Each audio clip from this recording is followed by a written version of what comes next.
Hello, everybody, and welcome to the Navigating Change Lunch and Learn webinar series. We are very excited to have you all here for the first of what is going to be an 8-part series over the next 18 months, I believe. Today's webinar is designed to help professionals who are working with individuals with intellectual and developmental disabilities, or IDD. This Lunch and Learn series is aptly named as they intend to provide you with bite-sized, helpful tools and information during your lunch hour. Each webinar is designed to be about 30 to 45 minutes long, and the speakers for this series will be professionals who've dedicated their lives and careers to supporting and advocating those in the IDD community. This webinar series is part of a larger project that is being led by the SDSU Social Policy Institute in partnership with the San Diego Regional Center and the Department of Developmental Services. This project is focused on supporting families and youth with IDD who are 16 to 22 in accessing services as they make the big transition into adulthood. A few pieces of housekeeping before we get started today. As you may have noticed when you logged in, today's webinar is being recorded and will be posted to YouTube after we are done today.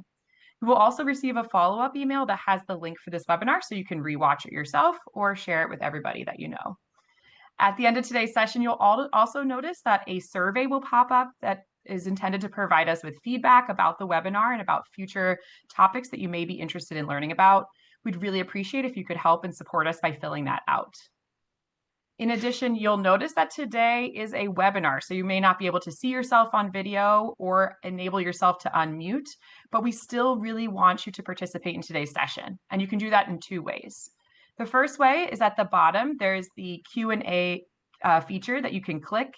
You're welcome to type any type of question that is relevant to the presentation into that Q&A box, and our speakers will address those at the end of our presentation today. In addition to that, you'll see the chat feature down there at the bottom, and you're able to chat with everybody who is on the session today. We really encourage you, as the presenters ask you for feedback or to share things, to share that in the chat. Finally, if you have any technical issues with Zoom, when you go into the chat feature, if you click participants, you should be able to click my name, Jocelyn Protopappas, and you're able to direct any technical issues you're having with Zoom right at me, and I will do my best to address those. Again, at the end of today's session, you will receive a follow-up email that has this video, a helpful handout that I will be also sending along in our chat in just a moment. You'll also receive the survey and the contact information for our wonderful speakers. Speaking of which, our session today, I'm very excited to introduce our speakers, is being led by Lori Clark. She is the director for the Social Policy Institute at SDSU, and also by Heather Roberts. She is our graduate assistant at SPI and also a lived expert.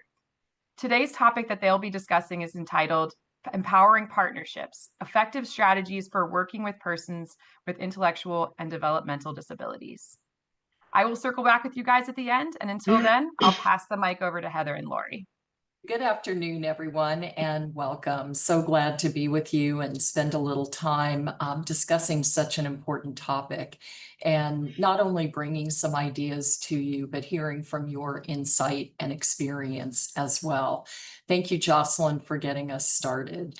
I wanted to say just a little bit about the Social Policy Institute in regard to the work. And so part of that is that we have had a long-standing relationship with both the California Department of Social Services as well as the Department of Developmental Services, working in various aspects of policy over time, revitalizing the IHSS statewide training academy, and really working to bring state level best practices, training, integrated learning to the local level. And we're very pleased to be doing that here at home in San Diego. Our vision at the Social Policy Institute is to use academia to bridge government, business, community in service of the well-being for all persons across the lifespan. So that is a very good match with the work that we are all partnering on today. And so before I go further, I'd like Heather to say hello and introduce herself. Thank you, Lori and Jocelyn. As Jocelyn mentioned, I am a graduate assistant here at the Social Policy Institute. I'm currently a graduate student in the Masters of Social Work program at San Diego State University. My focus is on working to improve the systems, policies, and programs that serve individuals that need extra care and support, as well as the people that create and provide that care and support. My passion around caregivers and care recipients comes out of my lived experience. I have worked as a nursing assistant, providing hands on care to adults with a wide variety of physical and cognitive disabilities. I've provided emotional and social support to people who are in palliative and hospice care. And I've been a volunteer in a neonatal ICU where I got to cuddle medically fragile babies. But most importantly, I am co-conservator, part-time caregiver, and best friend to my younger sister who was born with profound intellectual and developmental disabilities. She communicates nonverbally and needs full-time, around-the-clock support with all of her activities of daily living. I know what it's like to care, to love with someone who needs support, and I also know what it's like to be the one who provides that care as both a family caregiver and as a paid member of the care workforce. And I also know that care recipients and care providers are part of a very intricate web of programs and services that are provided by well-intentioned people like you all, who are often overworked and sometimes underappreciated. So I just wanted to take a moment to tell you that I really appreciate all the work that you do for the good of people in these vulnerable populations, and I appreciate you spending your lunchtime with us today. So I will pass it back on to Lori. Great. So I'd like to take just a moment to go over our workshop objectives, what we're hoping that you will take away from our time together. And what we're really going to do is focus on best practices in working with and creating partnerships with persons who have an intellectual or developmental disability. And we recognize that many of you on the call today, or many who will be viewing this webinar, have a lot of background and experience in that area. For others of you, it's newer. So we've designed this as something for everyone. We not only want to bring forward those best practices for all of us so that we can really pause, lean into, and go even deeper into our practice, but also to do some self-affirmation of what we're already doing well, and to take a moment to reflect on what more could we do. And so all of the practices that we're bringing you today are driven by equity and respect as we make this journey in partnership together. And again, our hope is that as we wrap up today, that you'll find yourself committing to at least one practice that may be new to you or that you want to practice on a deeper level. So how we'll organize our time is we are going to take just a moment to level set and define disabilities so that we're on the same page of what we're referring to. We're going to talk about bias in all of its forms. And then we're going to really spend the bulk of our time, again, looking at those best practices, not just on a conceptual level, but on a very concrete and practical level. What are the things that we do and say to forge those empowering partnerships? So to get us started, I have something I'd like you to look at. So take a look at this diagram. I think many of you may recognize it as one of the pages from Where's Waldo? And I'm going to ask you for a bit of a variation today. I'm going to ask you to take a close look and see if you can identify one or more persons who have a disability. So take a moment to look at that. And if you identify a person or a location, drop a quick little note in the chat about that.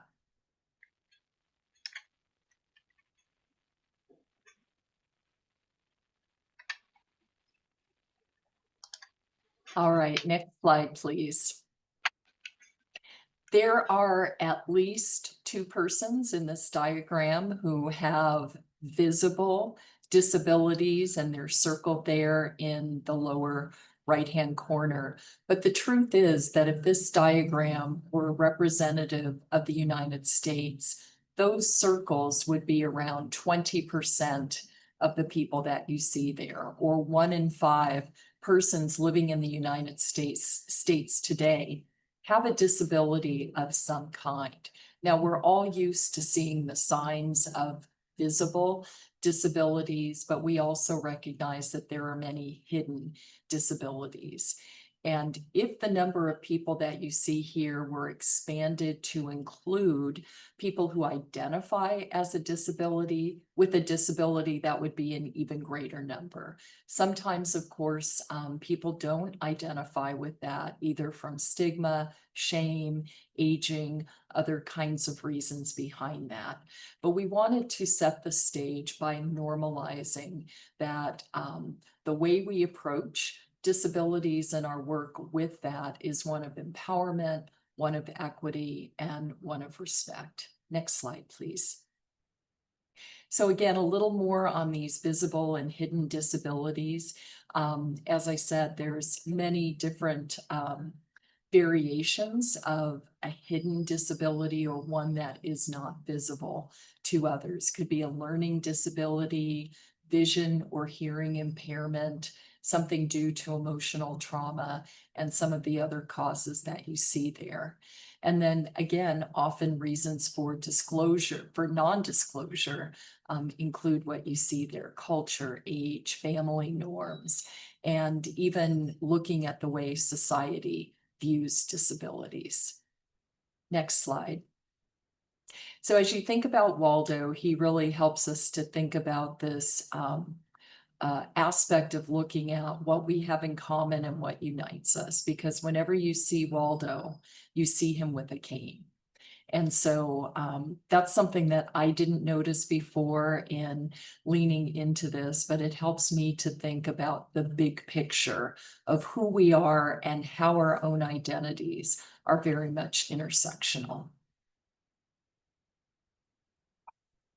So I want to define disabilities a little bit further, and I'm just going to refer to the ADA definition, which is a person with a physical or mental impairment that substantially limits one or more of their major life activities. So I think that's a very simple but straightforward definition, but I wanted to say that that's the one that we're working from today. And when you look at it, there's a lot of different approaches or models for defining disability, and you see some of them listed here. Each one of these models has an assumption that is underlying, often overt, that goes with the model and with the approach to the person in light of the worldview of the holder. So let's take, for instance, the first one there, medical model. The underlying assumption is that there's something to be diagnosed or fixed, that the person has to be helped or cured or dealt with in some way. So that is very much a hierarchical model. The rehabilitation model, similar to that, that there's something to fix or to rehabilitate behind any form of disability. We have the moral model, which back in the day led to the rise of a lot of community-based organizations and charitable organizations that are really organized around the worldview of needing to help persons with disabilities. And then the social model is one that is much more expansive in many ways, because it sees disability as a normal aspect of life. And that part of the issue is with the way it is accommodated in the environment and in the surroundings. So let me show you an example of how these two contrasts really play out. So on the left there, you see a vivid picture of the medical model. So again, the bottom line here is the problem, quote unquote, is the disabled person. We hang labels on, we bring different forms of intervention, but when you look at the person on the right in the social model, we redefine and expand our view of that to the problem being the barriers within society. And you see some of those barriers there, whether they're physical and environmental, or they belong at the institutional or agency level. Maybe it has to do with information and communication. Maybe it's just even in the attitudes. And it's those attitudes that lean into and play into our explicit and implicit biases. More on that in a moment.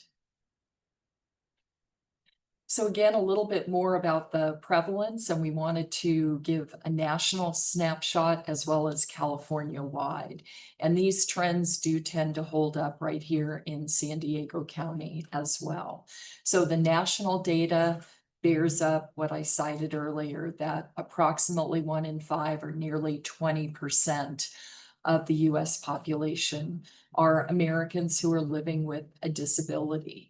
And some of this is persons who age with or age into a disability. So that is a factor. And we know that the population of older adults is rapidly growing. In fact, 85 and older is the most rapidly growing segment of the population. And often with that is a growing into or aging into disability as well. And then again, we wanted to isolate this aspect of intellectual or developmental disabilities. In California, the number is inching up to 750,000. Currently, it's 625,000. So 1.8 is a very high percentage and a very significant number for us. So this next slide really looks at some of the challenges as well. We mentioned some of those on the previous slide, but communication barriers, stigma and discrimination, and even self-advocacy. So the barrier of maybe suspecting that something might be wrong or that I might have a need, but not knowing what it is or how to reach out about that.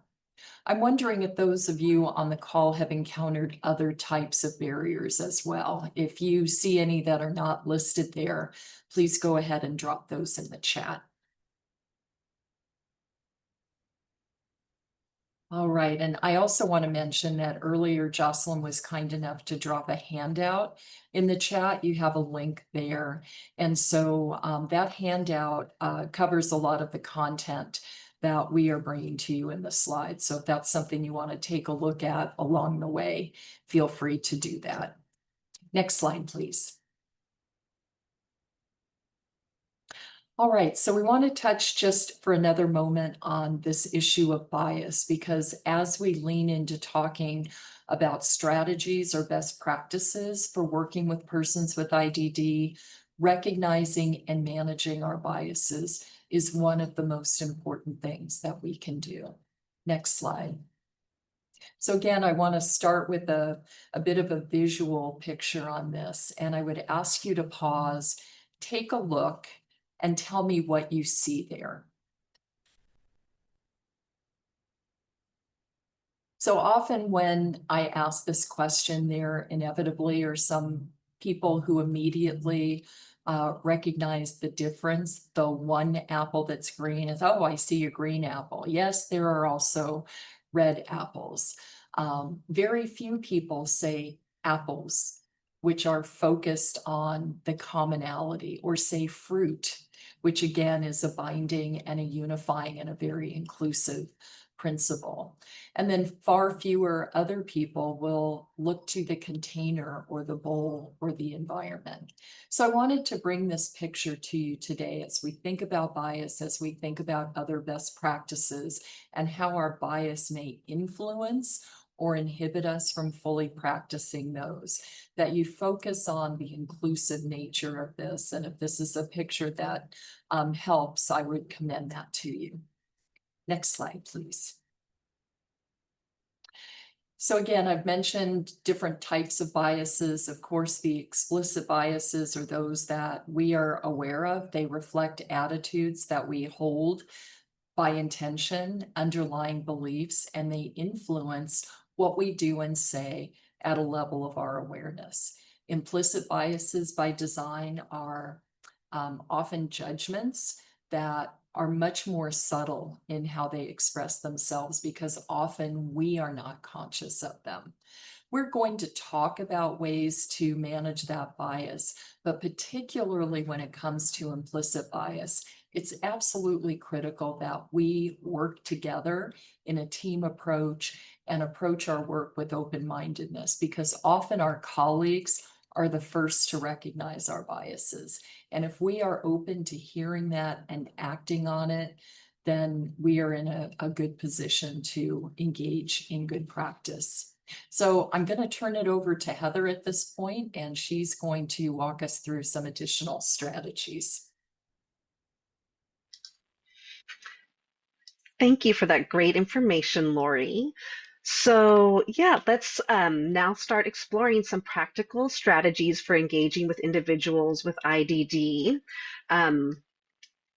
First, what we're going to do is we wanted to share this great video with you all. So while you're watching, please make note of anything that comes up for you, and then you'll have a chance to share some of your reflections in the chat. Hi, I'm Michelle and I've got cerebral palsy. Sometimes the first time people meet me, they act a bit strange. Everybody with a disability is different, but from my experience, here's a list of do's and don'ts that should help you the next time you meet somebody with a disability. Did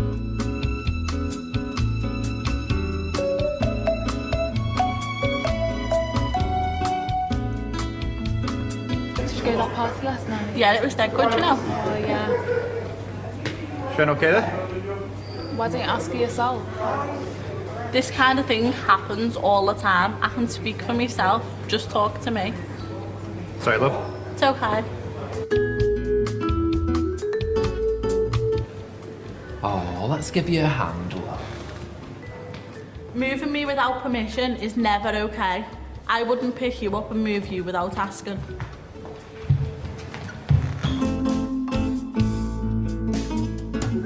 And then he hasn't even texted me since yesterday. Yeah, if my boyfriend didn't text me every couple hours, I'd get worried. I know he's busy with college and all that, but you'd think he really would make the effort. True. You know, my boyfriend's awful too. He never texts back. You've got a boyfriend? Making assumptions is not okay. Don't assume that just because I've got a disability, I've got nothing to say.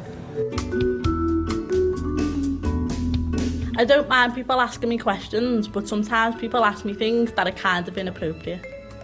Do you wash yourself? Can you drink? Do you have sex? Aw, do you go out? No, I just sit at home and cry about my disability every night. Oh yeah, my friend's in a wheelchair, so I kind of know what you're going through. What's his name again? Don't assume that you know what I'm going through. Every case is different. Oh, it's Kevin. Do you know him? Oh yeah, we've got our own secret club.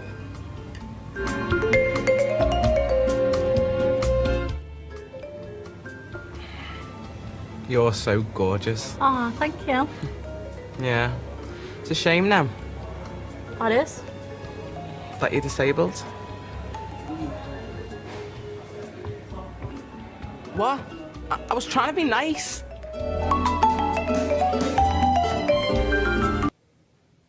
No, I'm not joking. This really does happen and it's really disrespectful. I'm not a cat. The most important thing to remember is, we're just like everybody else. Talking to somebody with a disability shouldn't be a big deal.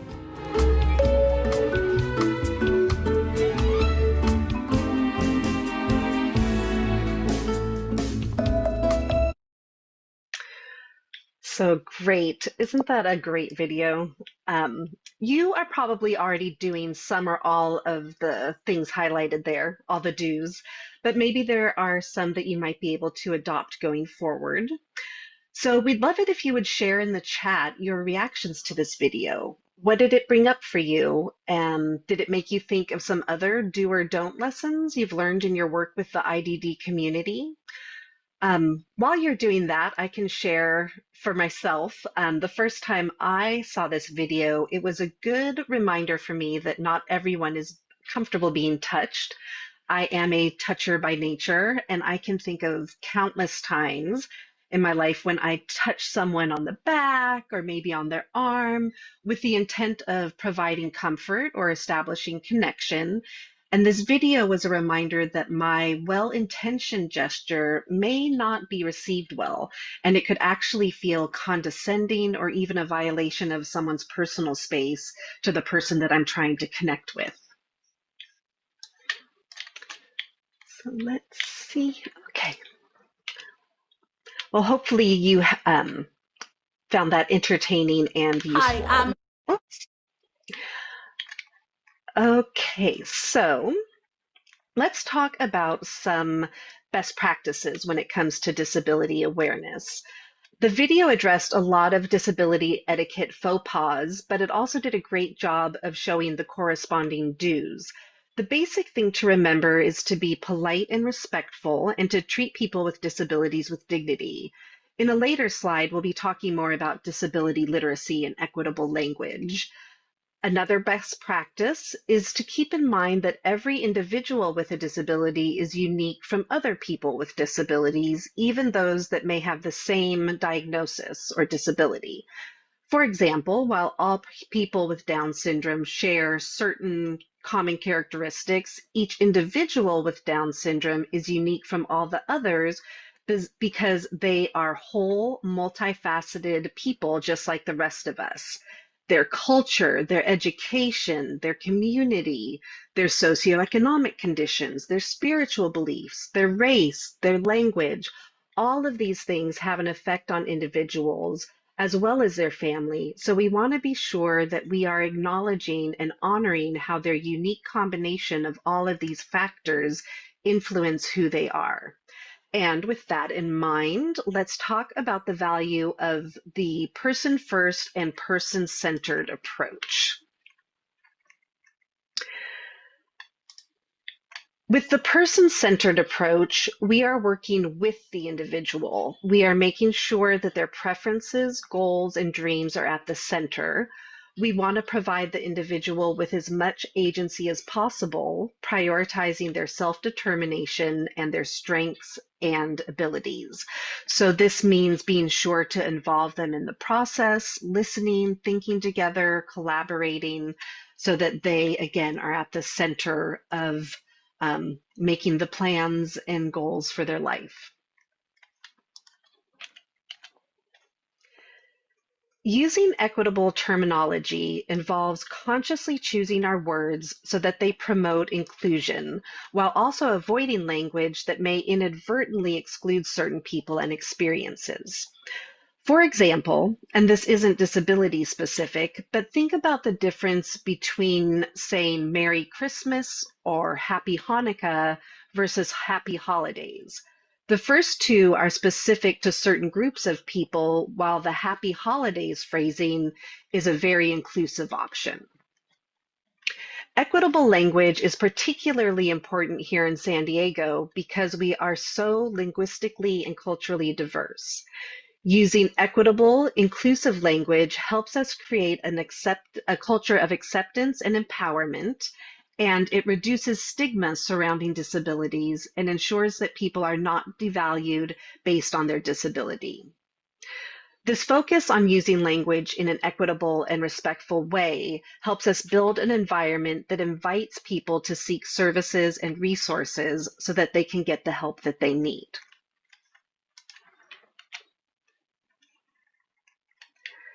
So here are 4 principles of equitable terminology.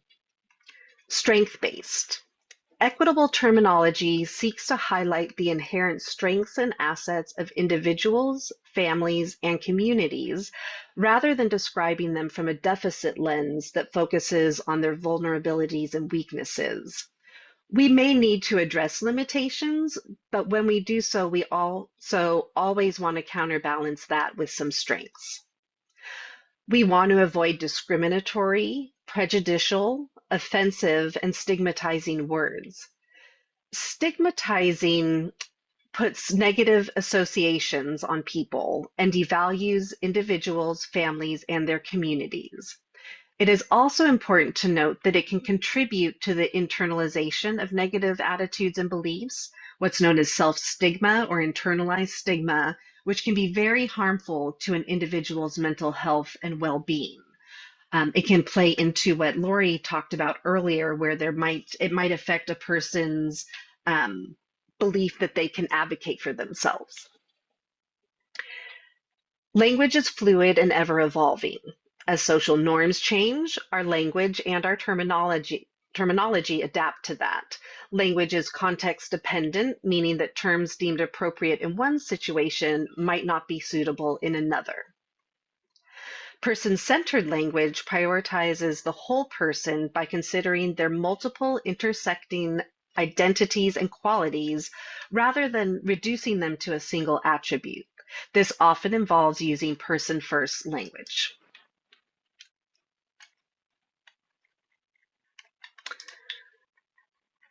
So let's look at some examples. So as you read through, there we go. So as you read through these, you can see on the left examples of person-first equitable language as opposed to the examples on the right that are not strength-based and include word choices that are outdated, stigmatizing, exclusionary, and derogatory. For example, the terms mentally retarded and mongoloid are simply not used anymore. When my sister was born in the 1970s, her diagnosis was profound mental retardation, and my family would describe her as mentally retarded. But now that language has evolved, I now say my sister has intellectual and developmental disabilities. And I say my nephew has Down syndrome, not my nephew is Downs, and certainly not my nephew is mongoloid. I like the example that discusses wheelchair use. I think in these compared sentences, we can see how the factual statement that she uses a wheelchair is much different than she is confined to a wheelchair or she is wheelchair bound. The words confined and bound convey the sense of being limited by the wheelchair, when in fact, a wheelchair is a powerful tool that many people use to overcome the barriers they encounter in their environment. On this list, you will also notice that there's an asterisk in the phrases related to autism. This is an example of how the fluidity of language and context can come into play. In the autism community, many people proudly embrace the terminology of being an autistic person as an expression of their neurodivergence, while other people in that community may prefer the person-first phrasing of being a person with autism.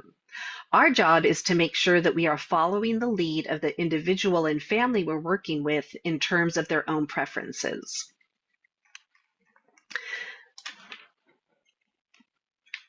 So what we would like to do now is we would like to invite you to apply the principles of equitable language by picking one or two of these sentences and sharing your rephrase version in the chat.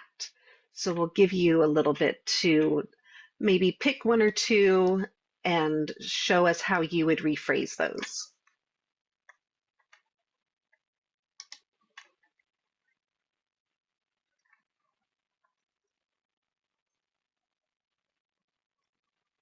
Okay, well, while you're thinking that through, I'll just start at the top here.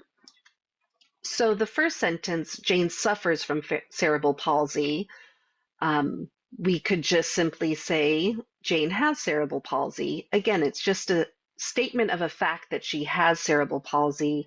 When we use the word suffers, there's a lot of judgment in that word, and it implies that it is something that is very detrimental to her life. Example 2 is about being confined to a wheelchair. We've already talked about that.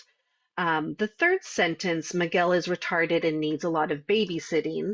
We already spoke to the fact that retarded is outdated, but this use of the word babysitting, that's something that happens a lot unless Miguel is a baby or a very young child, we wouldn't say that we are babysitting him. We could say that we're providing care or support for him, but using the word babysitting when we're talking about young adults or older adults is infantilizing. So we would want to avoid that. The fourth example, when we say special needs adults, that's not person first. The simple rewrite would be to say adults with special needs. Okay, let's Heather, see we some had of these. someone respond to number 5 in the chat, so I wanted to call that out. Thank you. I just saw that. So yes, instead of saying Rosa is a kid, Rosa is a normal kid.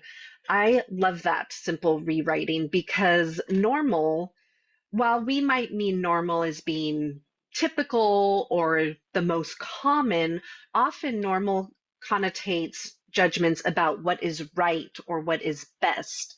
So simply just saying Rosa is a kid is enough. And I also want to thank Rosalba and Angelica for adding some rewrites in there as well. And thank you, Yvonne. So finally, George's Down syndrome makes him unable to do a lot of things. What we're doing there's just a lot of assumption there that because someone has Down syndrome or another type of intellectual or developmental disability, that it's focusing on the limits of that situation rather than focusing on their strengths. So wonderful. Thank you for going through that with us.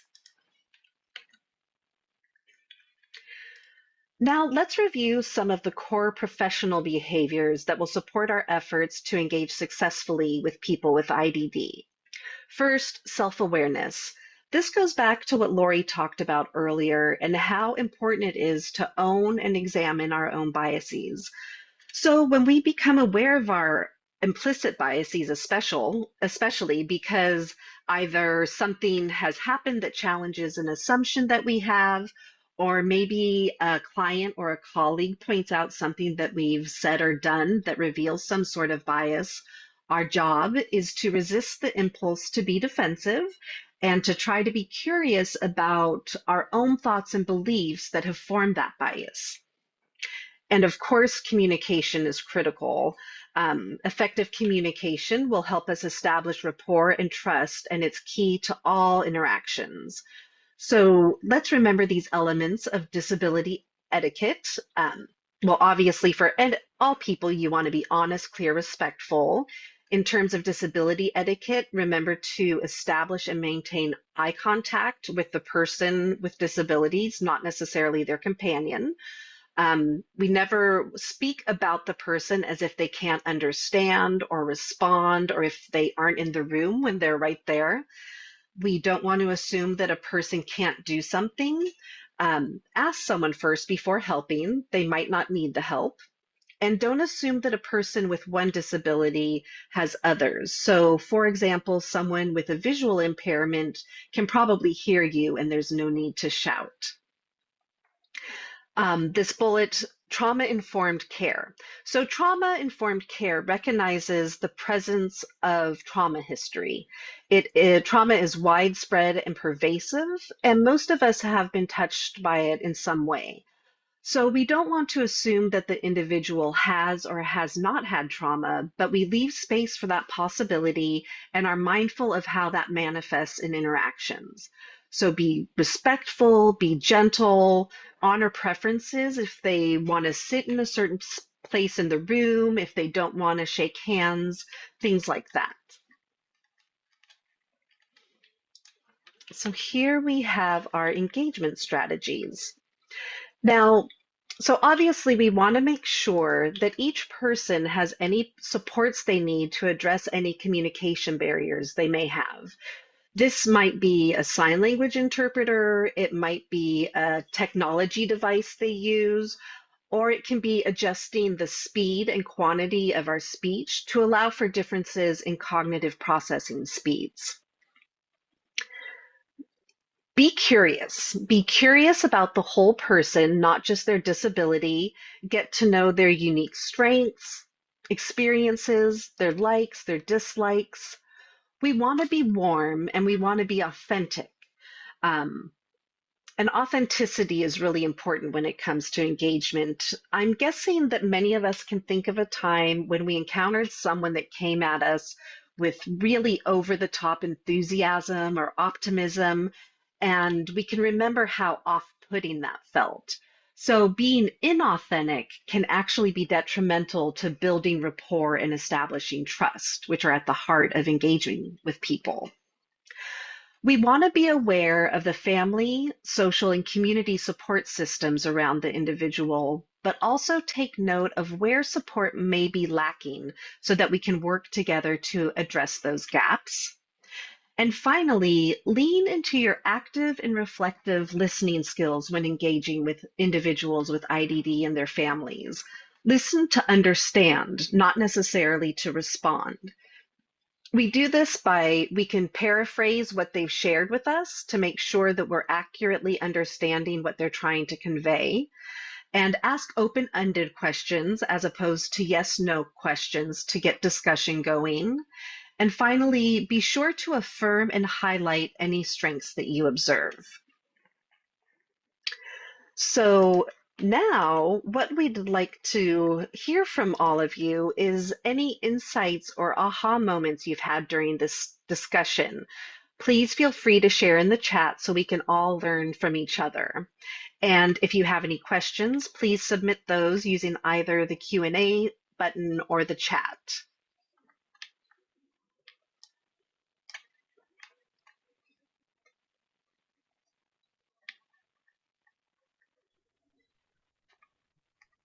Well, thank you so much, Heather. That was so wonderful, and really appreciate your sharing, not only out of your professional, but your life and your family experience as well. You really helped so many of these points come alive.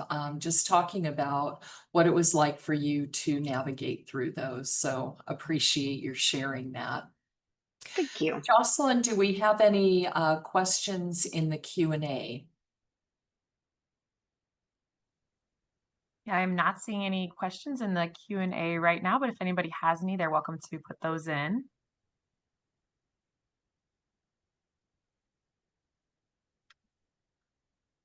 All right.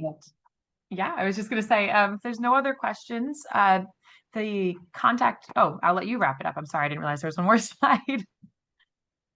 Just wanted to say thank you to everyone. I know Jocelyn's going to wrap us up here at the end, but it's been great to spend time with you. And if there are questions, comments, or a desire for dialogue following this webinar, please reach out to us. We're here for you and look forward to partnerships with you that help and serve our community. All right. A big thank you to both of our guest speakers today. This was a really wonderful presentation.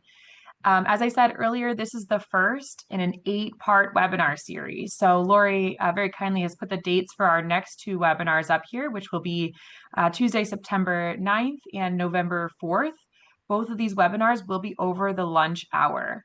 You can look for the registration codes for both of these in our follow-up email.